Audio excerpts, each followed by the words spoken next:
Era un domingo, 7 de la mañana. Era la tiendita y estaba cerrada.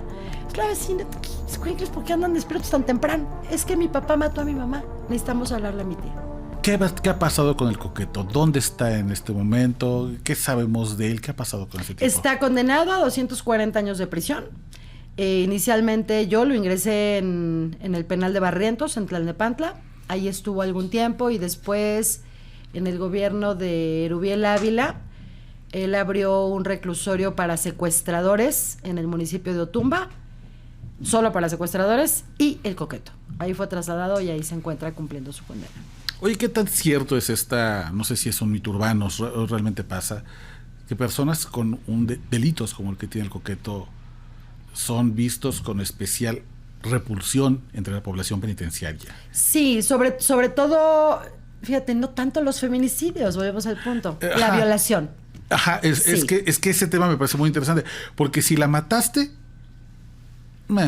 pero si la violaste, entonces ahí hay códigos, y nunca he entendido esa construcción de lo que sí nos repulsa y lo que sí nos da asco y lo que sí hacemos tolerables dentro del sistema penitenciario. Dentro de las prisiones hay códigos, hay reglas no escritas, y también hay niveles, ¿no? De alguna manera. Por ejemplo, autores como Víctor Payá hablan de que el grupo se identifica por lo que es, ¿no? O sea, somos de Ciudad de México, vivimos en tal colonia, nos gusta esta música, no sé. Pero también te identificas por lo que no eres. Entonces, dentro de las dinámicas delincuenciales es interesante, por ejemplo, escuchar a un ladrón.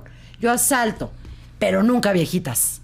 Jamás. Eso no se hace, eso es imperdonable, ¿no?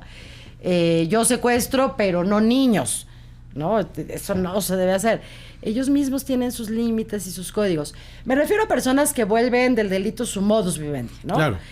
Y en el caso de la violación, pues efectivamente es un delito repugnante, que no se acepta, que no se tolera. Hay como una diferenciación, e incluso pues es sabido, ¿no? Estas bienvenidas que le dan a una persona acusada por violación que entra a un reclusorio, como pagándole pues con la misma moneda, ¿no?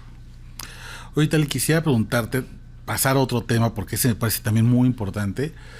Tú lograste la primera sentencia por feminicidio en el país. Sí. No en el Estado de México, no en la zona centro, en el país, cuando era una palabra que no estaba ni siquiera en el vocabulario común de las personas. Lamentablemente hoy lo está. Pero quisiera preguntarte, ¿cómo logras romper, digamos, este techo? ¿Cómo llegas a esta sentencia histórica en la que me imagino que tuviste que enfrentar muchas resistencias de el homicidio es homicidio, sea de hombre o sea de mujer, ¿no? Porque si hay feminicidio tiene que haber homicidio. Y tiene este delito características muy particulares que justifican que exista un tipo penal apartado del resto para poder sancionarlo. Pero hoy medio lo entendemos. Uh-huh. Cuando te tocó, imagino que había una resistencia enorme. Y ahí quisiera preguntarte, ¿me puedes platicar un poco del caso y cuál fue la resistencia que te llevó a tener este hito? Sí, y me encanta la sensibilidad y astucia que tienes, porque pareciera que estuviste ahí con nosotros, ¿eh? Fíjate que, muy brevemente, el Estado de México fue la segunda entidad federativa en tipificar el delito de feminicidio. El primero fue Guerrero, nadie lo sabe. No sabía tampoco. Un tipo penal ahí bastante mal hecho, pero son los primeros. Okay. Y después fue el Estado de México. Entonces, pues claro, hoy existe ya en todas las entidades federativas, en todos los códigos penales. En ese momento empezábamos a hablar y a entender de qué se trataba. Entonces, los primeros casos que teníamos, íbamos a audiencia inicial, ¿no? Para buscar la vinculación a proceso, le tocaron a mis pobres ministerios públicos, y valientes y aguerridos también, chutarse choros de algún juez de hora y media de lo que dices. Es que este delito ya está contemplado, ¿y por qué no legislaron el homicidio? Entonces, un día ya estaban hartos, y tú, pues díganle a los jueces. Es que no, jefa, pues ¿cómo? Me avisan, los acompaño a la siguiente audiencia. Y nos toca justo uno de estos jueces. Entonces, bueno, pues ser su procuradora te blinda de alguna manera, porque además no es común que vayan a audiencia, ni un fiscal va a audiencia en este país, ¿no? Y entonces el juez empezó su cantaleta. Entonces me acuerdo que le dije, señoría, con mucho respeto, pero lo que le dije fue sus comentarios allá con los diputados, ¿eh? ¿Puede pronunciarse sobre la situación jurídica del imputado, por favor? Punto. Y fue una batalla constante y de todos los días, ¿no? Hoy tenemos jueces muy preparados, que entienden el tema. El Estado de México tiene jueces especializados en violencia de género, ¿no? Juezas y jueces. Y la primera sentencia por feminicidio es un caso brutal como todos, Oscar, pero muy cotidiano. Era una pareja, te lo cuento muy rápido, llevaban más o menos 10 años pues de casados. Tenían 2 pequeñitos, una nena de 5 años y un niño de 7. 10 años de una historia de golpes, de maltratos constante. Ella era de un pueblito que se llama Apan, en Hidalgo, y él de Metepec, Estado de México, entonces pues se la trae. Ahí pues la arranca de todo su núcleo, ¿no? Ella no tenía a su familia cerca, ni amigos, ninguna red de apoyo.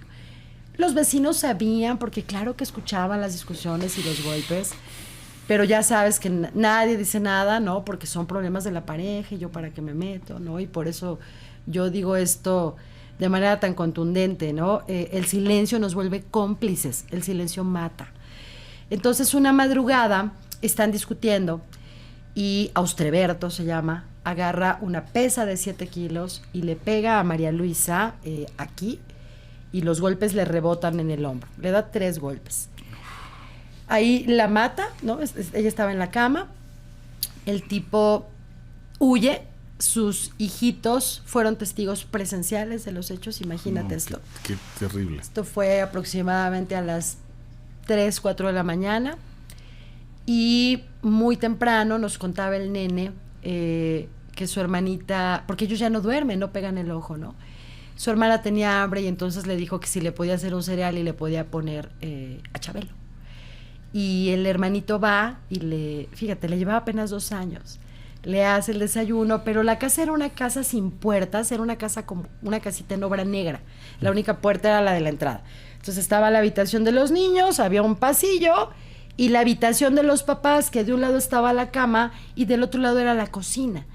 Cuando los nenes van a la cocina, pues están entrando también al cuarto de los papás. Y ahí está María Luisa, pues boca arriba. La cama estaba pegada a la pared parecía que hubieran aventado una cubeta de pintura roja, era una cosa desgarradora, te lo juro. Entonces, él cubre a su hermanita, no la deja ver, la saca, y van y le tocan a una vecina, era un domingo, 7 de la mañana, era la tiendita y estaba cerrada. La vecina, ¿por qué andan despiertos tan temprano? Rompen una alcancía y sacan 5 pesos. Y le dicen, ¿nos dejas hacer una llamada? Ay, no. Sí. Pero, ¿por qué o qué? Es que mi papá mató a mi mamá. Necesitamos hablarle a mi tía. Esta vecina, un ángel, que al final se encuentran estos pequeñitos, ¿de qué hablan? Ve esto, resguarda a los niños y ella es quien avisa a la policía. Entonces, bueno, pues empezamos la investigación. Cuando se hace la necropsia, tuve la oportunidad de estar presente. Y pues parte de los protocolos es la fijación fotográfica, ¿no? del cuerpo, las lesiones, todo lo que haya se describe. Se toman muestras biológicas, probablemente para laboratorios si las hay, y después se lava y por los 2 lados, y cuando el forense estaba María Luisa boca abajo, la gira nuevamente boca arriba para empezar el corte para la necropsia, yo escucho que algo se cae. Pasó un rato, ¿no? Y cuando terminamos el procedimiento volteo y eran 2 dientes de María Luisa, solo de girar su cuerpo. Le tenía toda esta parte del rostro, nunca se va a olvidar, completamente desfigurado. Y bueno, después de aproximadamente 10 días, 7, 10 días de investigación, hacemos la detención. Y cuando interrogo a Austreberto, le pregunto por qué la hazaña con la que había matado a la madre de sus hijos. ¿Y sabes qué me dijo? Empezó a llorar. Dijo, es que yo no quería matarla, yo la amaba. Se me pasó la mano. Fue una golpiza más y se me pasó la mano. El argumento más típico y cotidiano del agresor, ¿no? Así es. Y en ese momento, y al día de hoy probablemente, él no recordaba la razón por la cual habían discutido esa madrugada. Entonces, yo cuento este caso haciéndole un homenaje a María Luisa, porque yo creo que ella habría querido que su muerte tuviera un sentido. Y creo que tiene mucho sentido porque esta es la historia que vemos. 7 de cada 10 feminicidios en México tienen su origen en la violencia familiar. Imagínate. Y claro que está sentenciado, se le sentenció a 55 años de prisión. ¿Por qué este caso sí y no otros se volvió la primera sentencia por feminicidio? ¿Qué cualidades, qué características, qué oportunidad histórica existió para que fuera el caso de María Luisa este momento histórico? Mira, primero un poco los tiempos, ¿no? Como decíamos hace un momento, hoy en todos los códigos penales del país existe el delito de feminicidio, pero hasta hace 2 o 3 años en Chihuahua se llega sin aparecer, ¿eh? Y en algunas otras entidades. Chihuahua, Entonces, nomás, o sea, ¿dónde está Ciudad todo. Juárez? ¿Dónde está Ciudad Juárez? Qué irónico y qué terrible. Exacto. Entonces, para ese momento, pues lo tenía Guerrero, nosotros, ya lo tenía Ciudad de México, ya estaba en el Código Penal Federal, me parece que lo tenía Veracruz, y ya algunas otras entidades federativas. Pero esta investigación, la verdad es que los niños nos hicieron una gran parte del trabajo, hay que decirlo, nos proporcionaron muchísima información, logramos una detención en 10 días, ¿no? O sea, en muy poco tiempo, el asunto fue avanzando y pues finalmente se dan las condiciones para tener un proceso ágil y llegar a una sentencia, que cuando lo logramos, para nosotros era nuestra primera sentencia del Estado, y de repente fue, oigan, espérense, es que es la primera del país y es icónico en esta lucha de la violencia contra las mujeres. Y qué dualidad, ¿no? Porque por un lado quieres festejar, sin duda, por otro lado te das cuenta de lo que estás festejando, ¿no? Totalmente. Y dices, híjole, qué ganas de escorchar una botella, pero qué ganas de que nunca hubiera tenido que meterme en este tipo de casos.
Me decías, 7 de cada 10 ocasiones que hay un feminicidio, el agresor proviene del entorno más inmediato, familia, pareja, usualmente. Pero también hemos visto cómo el crimen organizado cada vez comienza a actuar con mayor violencia, actuar además, hemos incluido por ejemplo términos que tal vez no estaban, como la violencia vicaria, que a veces es ejercida por miembros del crimen organizado, sicarios, secuestradores, extorsionadores, que son agresores de mujeres cada vez más frecuentes. Incluso hay un alto índice ya hoy de mujeres policías asesinadas por el crimen organizado. Yo quisiera preguntarte, ¿qué papel están jugando los grupos criminales, los grandes grupos de la criminalidad organizada en México en el tema de la violencia contra las mujeres? Mira, tiene muchas aristas y es muy complejo, porque de entrada, hoy la participación de las mujeres en grupos de delincuencia organizada está entre un 30 a 35%. ¿No? O sea, no nada más forman parte ya de estos círculos, ¿no? Por ejemplo, la banda de secuestradores, que las mujeres alimentan al secuestrado, lavan la ropa, cambian la cama, no, ya participan de manera activa. Entonces, tenemos algunas excepciones, por ejemplo, para la prisión preventiva oficiosa que se aplica en estos casos, tratándose de mujeres embarazadas o en etapa de lactancia, ¿no? Entonces, desafortunadamente, se han vuelto un elemento sexy de las organizaciones, al igual que los adolescentes, claro, por las condenas tan reducidas que cumplen, ¿no? Por el sistema de justicia para adolescentes. Entonces, pues eso hay que decirlo, ¿no? Cada vez es más frecuente también. Creo que hace unos días vimos la detención de alguna líder mujer de algún grupo importante. Del cártel de Tláhuac. Era una familiar, que era liderado por un hombre. El Ojos, así es, que fue abatido en 2017 en un operativo en la Marina, que por cierto nos dejó los primeros narcobloqueos que habíamos visto en la Ciudad de México. Sí. Pero sí, es una característica. Y que era la jefa, ¿no? También. Sí. Me lo escribió un cuate y le dije, pero esa es la jefa mala, Esa es otra jefa, esa jefa no soy yo. La jefa buena. Sí, justo, creo que hemos pasado una evolución que al menos es interesante de ver cómo las mujeres adoptaban roles propios de su género, ¿no? Cuidas, cocinas, planchas, lavas, y de pronto vemos ya que las mujeres líderes dentro del crimen organizado se vuelven cada vez más comunes. ¿Y sí, qué reto impone eso para mujeres como tú, para académicas, para especialistas que intentan entender la violencia del país? El hecho de que las mujeres cada vez estén tomando roles más activos y también están desafiando algunos estereotipos de género. Pues mira, a mí me gusta siempre hablar, se habló muchos años del techo de cristal, ¿no? Sí. Y a mí me gusta hablar de la puerta de cristal.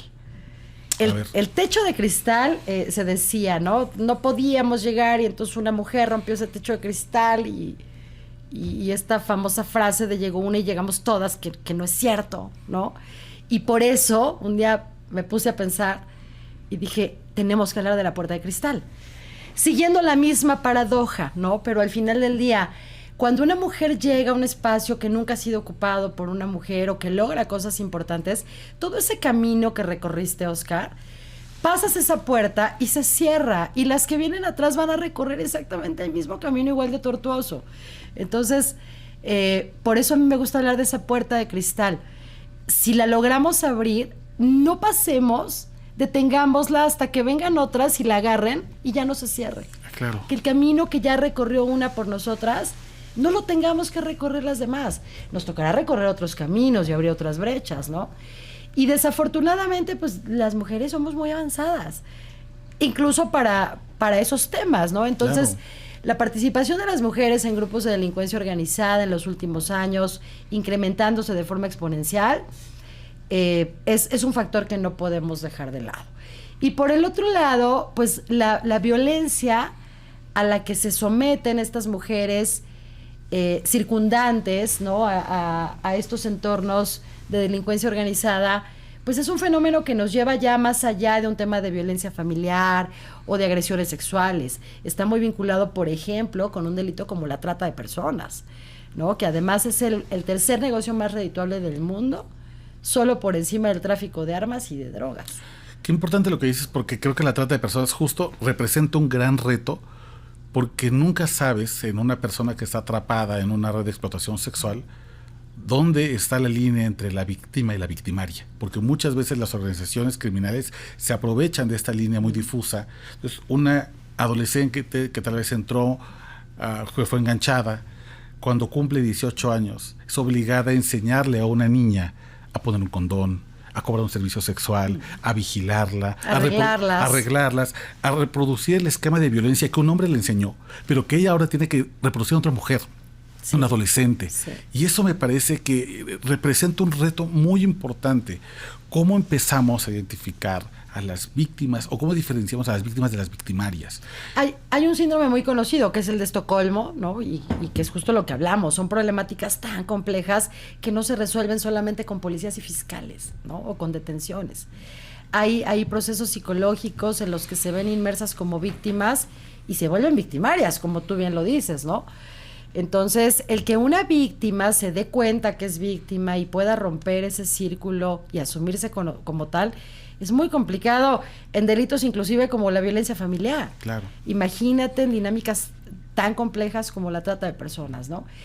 Y yo creo también, Oscar, que las condiciones de marginación, de pobreza, de exclusión, que tristemente pues son características a lo largo y ancho del país, ¿no? Con todo y la disminución de las cifras de pobreza que hemos visto en este sexenio, y qué bueno, pero aún así pues seguimos teniendo a casi la mitad de mexicanos en pobreza extrema. Yo tuve un profesor en la maestría que siempre decía que para personas en esa condición social no es que sea su única opción el crimen organizado, pero sí se vuelve la mejor frente a las otras alternativas, ¿no? Entonces tú imagínate a una mujer, mamá soltera, por hablar de mujeres, ¿no? Con 3 hijos, sin ningún tipo de apoyo y los tiene que sacar adelante. Trabajando en una fábrica, en un horario de 12 horas, a lo mejor gana el mínimo, un poquito más. En cambio, llega o puede vender algo, ¿no? A lo mejor quesadillas, gorditas, no sé. Pero si de pronto se vuelve una halcona de un grupo de delincuencia organizada y le dicen, mira, te voy a dar un teléfono y tú vas a estar en este cruce tomando fotos de todas las placas que tú veas fuera de este lugar y me las vas a mandar. Ese es todo tu trabajo y te pago 15,000 pesos mensuales. Y además te doy protección para ti y para tus hijos. Claro. Se vuelve la mejor opción, ¿no? Sí.